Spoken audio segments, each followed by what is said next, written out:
The insurance company. Welcome dear rockers, स्वागत है आपका द फ्लॉलेस मूवी में। दोस्तों, मूवी की शुरुआत में दिखाया जाता है कि कोई अपना हाथ कीचड़ में डालकर कुछ ढूंढ रहा है और फिर हम उसके हाथों में जेमस्टोन्स को देखते हैं और वो जेमस्टोन्स बिना कटे हुए हीरे होते हैं। मूवी के अगले सीन में हम लंदन के एक बिजी शहर को देखते हैं जहाँ पर एक बुजुर्ग औरत जिसका नाम लॉरा क्विन होता है वो एक कैफे में बैठकर किसी का इंतजार कर रही होती है। फिर वहाँ पर एक युवा न्यूज़पेपर रिपोर्टर आती है जिसका नाम कैसी होता है और वो लॉरा की कहानी लिखने की उम्मीद से ही वहाँ पर आई है।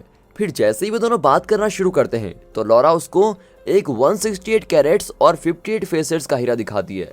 कैसी ये देखकर बड़ी हैरान रह जाती है और उसको हाथ में लेती है। फिर लॉरा अपनी कहानी बताना शुरू करती है कि कैसे उसने ये हीरा 1960 में लंदन डायमंड कंपनी से चुराया था। और फिर हम मूवी में लंदन के 1960 के समय को देखते हैं जहाँ पर लॉरा एक यंग बिजनेस वुमेन है जो कि लंदन डायमंड कॉर्पोरेशन में मैनेजर का काम करती है, जबकि वो कंपनी पूरी तरह से मेल डोमिनेटेड होती है। और फिर वो एक बूढ़े क्लीनर जिसका नाम मिस्टर हॉब्स होता है उसको हेलो करती है। फिर हम आगे देखते हैं कि मिस्टर एटन नाम के आदमी के साथ छोटी ट्रॉलीज लिए दो आदमी उसके पीछे चल रहे होते हैं। फिर मिस्टर एटन एक बहुत ही बड़ी तिजोरी खोलता है और फिर वे डायमंड्स को ट्रॉली में डालकर लेके जाते हैं जहाँ पर उन हीरो की जाँच की जाती है। और फिर बाहर कंपनी का मालिक MK और उसका बेटा ओली प्रोटेस्टर्स के बीच में से अपनी बिल्डिंग में पहुंचते हैं और फिर वे ऑफिस के अंदर जाते हैं जहां पर पहले से ही कंपनी के कर्मचारी और डायरेक्टर्स उनका इंतजार कर रहे होते हैं। और तभी वे अफ्रीका की माइन साइट पर मरे हुए 100 कर्मचारियों की न्यूज पर बात करते हैं। लॉरा MK को बताती है कि कंपनी की खराब प्रेस के कारण रशियंस हमारी कंपनी के साथ संबंध तोड़ सकते हैं। और फिर MK पीटर पोलैंड को न्यू मैनेजिंग डायरेक्टर बनाने की घोषणा करता है। और लॉरा को केवल इसलिए नहीं चुना गया था क्योंकि एक औरत को मैनेजिंग डायरेक्टर बनाकर कंपनी अपनी परंपरा को नहीं तोड़ सकती थी। अब बाद में हम देखते हैं कि मिस्टर हॉब्स लॉरा के ऑफिस में जाता है और वो उसको बोलता है कि उसका विश्वास है कि लोगों को किसी से भी नहीं डरना चाहिए और वो जो कुछ भी चाहते हैं उसको ले लेना चाहिए। और फिर लॉरा हमेशा की तरह सबसे आखिरी में ऑफिस से बाहर जाती है। अब अगले दिन दिखाते हैं तो लॉरा एक आदमी से मिलती है जिसका नाम हार्लॉर्ड रेनॉल्ड्स होता है और वो उसको पहली बार ऑक्सफोर्ड यूनिवर्सिटी में मिली थी। और वो लॉरा को अपना बिजनेस कार्ड देते हुए कहता है कि वो एलिड बैंकिंग कंपनी के साथ काम करना पसंद कर सकती है जिस कंपनी के लिए वो भी काम कर रहा होता है।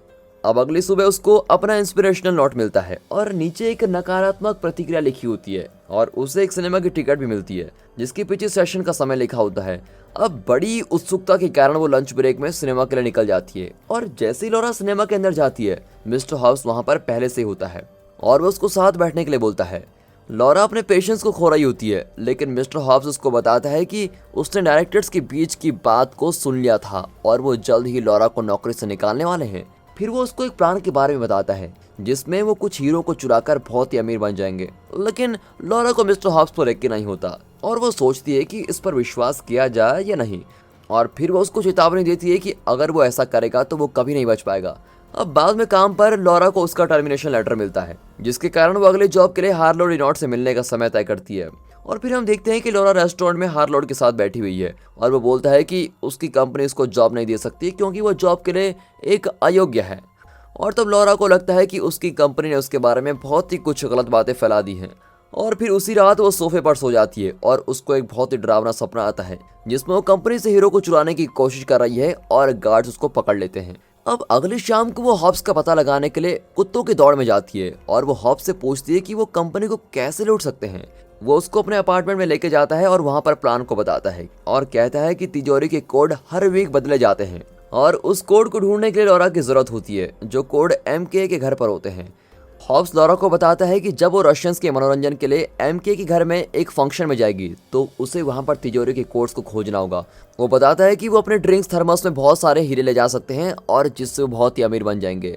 फिर हम देखते हैं कि उस फंक्शन की रात को लॉरा MK के दूसरे कमांड के साथ बात कर रही होती है जिसका नाम मिस्टर जेमसन होता है और वो लॉरा को बताता है कि कैसे सर सिंगलर कंपनी के डायरेक्टर को एक बार हेल्थ इंश्योरेंस घोटाले में फंसाया गया था लेकिन उस पर कोई मुकदमा नहीं चला गया। उसके बाद MK उसे रशियन डायमंड अथॉरिटी के हेड डिमित्रिव से मिलाता है और डिमित्रिव लॉरा को डांस करने के लिए पूछता है। फिर थोड़ी देर बाद लॉरा सीढ़ियों से ऊपर चली जाती है और कोड को देखने के लिए MK के स्टडी रूम में चली जाती है लेकिन तभी उसको किसी के पैरों की आवाज़ सुनाई देती है और वो तुरंत छिप जाती है।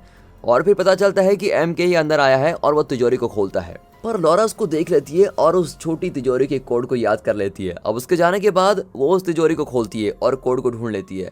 अब अगले दिन लॉरा एक आदमी को हॉलवे में सिक्योरिटी कैमरा लगाते हुए देखती है और फिर बाद में वो हॉब्स से मिलती है और उसको बताती है कि वहां पर कुल मिलाकर 8 कैमरास लगाए गए हैं और वो उसको ये भी बताती है कि कैमरास एक बार में 60 सेकंड्स के लिए बारी बारी से चालू और बंद होते हैं।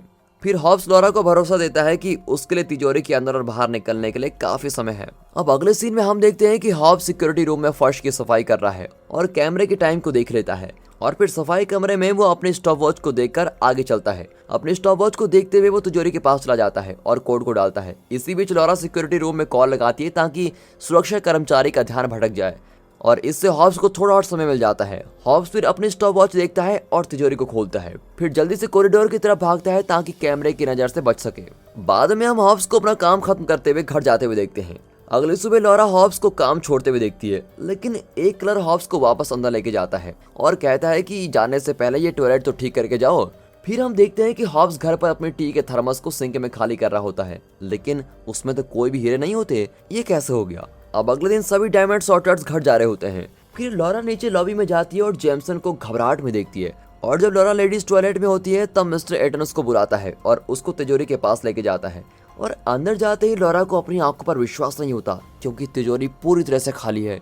अब मिस्टर एटन फिंच नाम के एक आदमी को बिल्डिंग के प्लान्स को दिखा रहा होता है और उसे बताता है कि तिजोरी में जाने का सिर्फ एक ही रास्ता है जो इस दरवाजे से होकर जाता है। फिर MK सारे मैनेजमेंट कर्मचारियों को बताता है कि कोई पुलिस जांच नहीं होगी क्योंकि अगर ये खबर न्यूज में आ गई तो हमारी कंपनी बर्बाद हो सकती है और सिंक्लेयर फिंच को चीफ इंश्योरेंस इन्वेस्टिगेटर के रूप में पेश करता है। अगले सीन में देखते हैं कि लॉरा हॉब्स को लॉबी में देखती है, लेकिन वो उसको भरोसा दिलाती है कि सब कुछ ठीक है।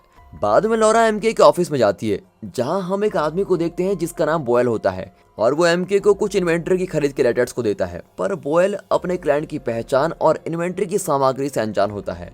फिर बोयल को फोन कॉल के लिए बुलाया जाता है और जब वो बाहर जाता है तो MK उस लेटर को पढ़ता है जिसमें लिखा गया होता है कि सभी हीरो को 100 मिलियन पाउंड में वापस खरीदा जा सकता है।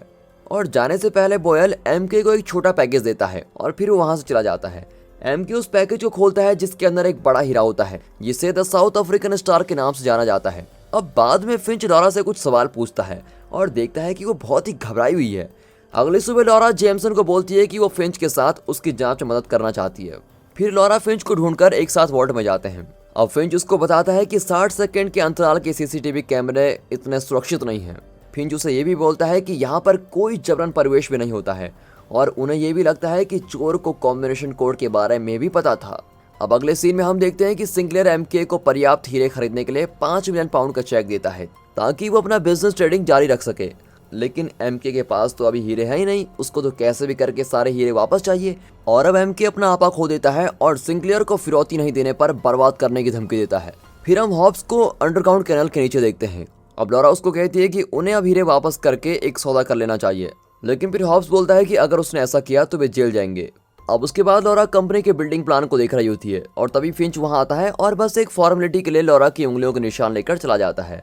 अब यहाँ जब फिंच हॉब्स से सवाल करता है तो वो उसको अपने साथ चलने के लिए कहता है। अब जब फिंच हॉब्स से सवाल कर रहा होता है तो एक आदमी अंदर आता है और फिंच को अपने साथ लेके जाता है। फिर लॉरा हॉब्स के ऑफिस से निकलने से पहले बोलती है कि अब उन्हें नेगोशिएट कर लेना चाहिए, नहीं तो उनको जेल जाना पड़ेगा। फिर फिंच लॉरा के फिंगरप्रिंट्स को MK के घर पर मिले फिंगरप्रिंट से मैच करता है और यहाँ लॉरा हीरो के सुराग के लिए हॉब्स के लॉकर को खोल देती है। अब नेक्स्ट सीन में हम देखते हैं कि लॉरा फिंच के साथ पास के एक बार में ड्रिंक के लिए जाती है और वहाँ लंदन डायमंड बिल्डिंग में प्रेस आ जाती है क्योंकि सिंक्लेयर ने उन्हें इस बात की खबर दी होती है। अब सिंक्लेयर और सर गॉटाफ्राइड फिर प्रेस को रोकने की कोशिश कर रहे होते हैं और फिर जैसे ही MK सीढ़ियों से नीचे आता है तो उसे अचानक से हार्ट अटैक आकर वो मर जाता है। और वहाँ बार में फिंच लॉरा से पूछता है कि उसने सभी हीरो को कैसे निकाला और उसको ये भी बोलता है कि तुम इतने भी स्मार्ट नहीं हो। फिर तभी फिंच को MK के हार्ट अटैक के बारे में पता चलता है और वो तुरंत वहाँ से चला जाता है। फिर लॉरा लेडी टॉयलेट में जाती है और उस सिंक में उसका इयररिंग्स का हीरा गिर जाता है। फिर वो नीचे के पाइप को हटा देती है और उसे अचानक ये समझ आता है कि हॉब्स ने ऐसे ही इन हीरो को निकाला होगा। अब लॉरा एक टॉर्च को लेकर उस अंडरग्राउंड ड्रेन सिस्टम में जाती है। वो जा ही रही होती है कि तभी हॉब्स एक टॉर्च के साथ वहां पर दिखाई देता है और वो लॉरा को गन दिखाकर धमकी देता है, पर लॉरा हॉब्स के हाथ से गन छीनकर सुरंग में दौड़ती है, लेकिन जल्द ही वो नीचे गिर जाती है और उसको फर्श पर एक चमचमाता हुआ हीरा दिखाई देता है जिसको अपनी जेब में रख लेती है।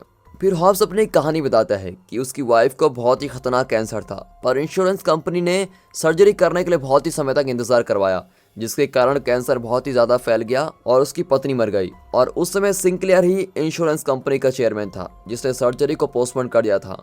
और फिर लॉरा को पता चलता है कि हॉब्स ये इसलिए कर रहा है क्योंकि वो सिंक्लेयर से बदला लेना चाहता है।